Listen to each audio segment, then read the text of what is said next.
Now to a case of video game addiction that's hard to believe. A 15-year-old boy has almost died after playing on his Xbox for at least 4 days straight. The teenager was so caught up in the game, he only emerged from his room to snack and go to the toilet.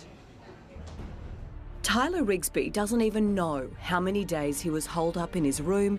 He thinks it was 4 or 5, but he lost count. Totally engrossed in this game, Modern Warfare 3. The life you knew before is gone. Today, we fight to bring it back. When he finally emerged, it was almost game over for him. His mum, Jessie Rawlins, thought the worst. I was very scared. I thought he was going to die. He just fell over 3 times. He was blue. He was blue. The teen collapsed several times. He was rushed to hospital, severely dehydrated. But Tyler's lucky. Some gamers have died because of their addiction. Just last month, an 18-year-old Taiwanese man lost his life after playing an online game for 40 hours straight. Well, if you are the parent of a teenager, you know all about video game addiction, so let's bring in adolescent psychologist Colette Smart. Good morning to you. Al. Look, first up, I think, seriously, where was the mother? Exactly. To have a kid in his room for 4 days. But why do kids become so consumed by this? And how do you tell that they're not just hooked but addicted? Well, any educator will be able to tell you that video games have long been known as excellent teachers.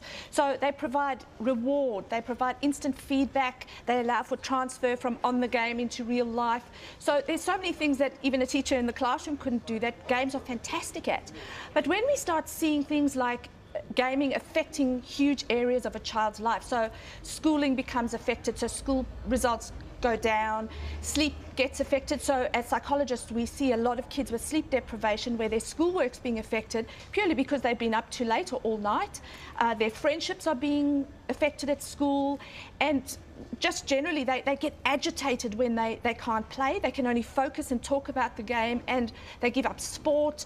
So we start to see big changes in their lifestyles. Anything that would take over your life to that degree couldn't be good. Is there a difference between boys and girls in this? Interestingly, the average age of gamers is in their 30s, but in saying that, we're seeing that the peak time for children to play is between 11 and 14. Now, girls are playing almost as much as boys are playing, except in the time difference. Boys are outplaying girls by 2.5 hours to 1 hour of playing. The problem for me is in that age range, the content of the game is most children are choosing at the moment. A lot of these violent games like World of Warfare and Grand Theft Auto and so on. So it's the type of violence that we're seeing, and there's actually so much evidence. Contrary to what's been said out there in the last week, there's so much evidence to show that violence increases aggression. All right, just really quickly, tips for parents. Obviously, this is an extreme example, but just in general, what would you say? Well, if the best thing you can do, the best thing you can do is install software. So you do get software that can reduce time limits or shut your child out at certain times. Give kids other activities. There are even some good pro-social games. So pro-social games can increase empathy and pro-social behaviour. Do sport.